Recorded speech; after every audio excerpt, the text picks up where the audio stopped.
सच्चे दरबार की जय। सब दीदी ताली बजाइया, ठीक ना। भगवान के दरबार में बैठल हा तो कैसे कहे के बा।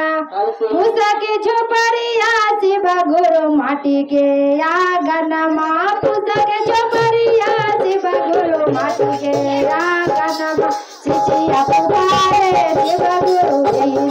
आंगनमा, सिचिया पुकारे जय हो। भूसा के झोपड़िया शिव गुरु माटी के आंगनमा, भूसा के झोपड़िया जय हो माटी के आंगनमा, सिचिया पुकारे शिव गुरु रे आंगनमा, सिचिया पुकारे शिव गुरु रे आंगनमा, सिचिया पुकारे शिव गुरु रे आंगनमा, सिचिया पुकारे शिव गुरु रे आंगनमा। भूसा के झोपड़िया शिव गुरु माटी के आंगनमा, भूसा के झोपड़िया शिव गुरु माटी के आंगनमा, सिचिया पुकारे शिव गुरु रे आंगनमा, सिचिया पुकारे शिव गुरु रे आंगनमा, सिचिया पुकारे शिव गुरु रे आंगनमा, सिचिया पुकारे शिव गुरु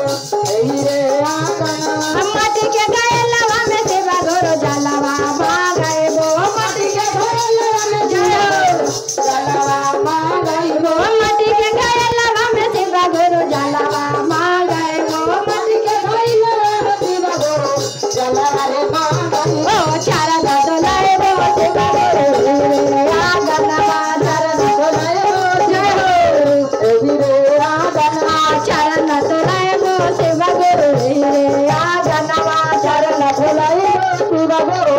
रे आंगनमा। माटी के गैलिया में शिव गुरु जलवा मांगे वो, माटी के गैलिया में शिव गुरु जलवा मांगे वो, चरण डोलाए वो शिव गुरु रे आंगनमा, चरण डोलाए वो शिव गुरु रे आंगनमा, चरण डोलाए वो शिव गुरु रे आंगनमा, चरण डोलाए वो शिव गुरु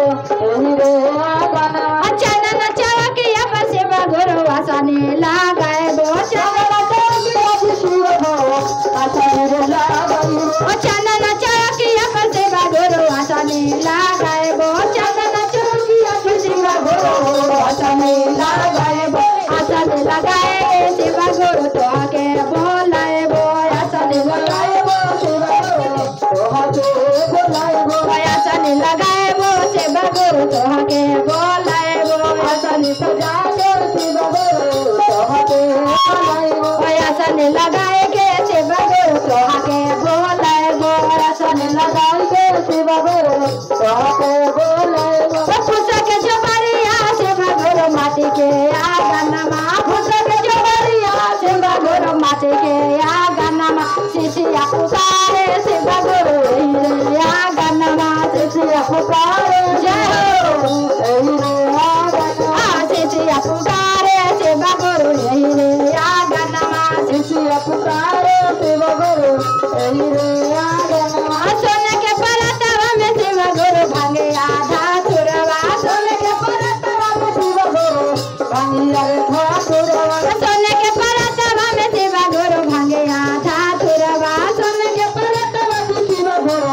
भांगे आधा तुरवा। भोगवा लगाए वो शिव गुरु रे आंगनमा, भोगवा लगाए वो जय हो रे आंगनमा, भोगवा लगाए वो शिव गुरु रे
नाम पहला में दाया मांगबो दूसरा में चर्चा पहला में दाया मांगबो दूसरा में चर्चा तीसरा में करबो शिव गुरु तोहके प्रणाम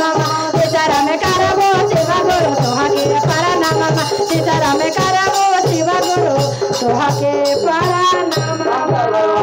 नाम की जय।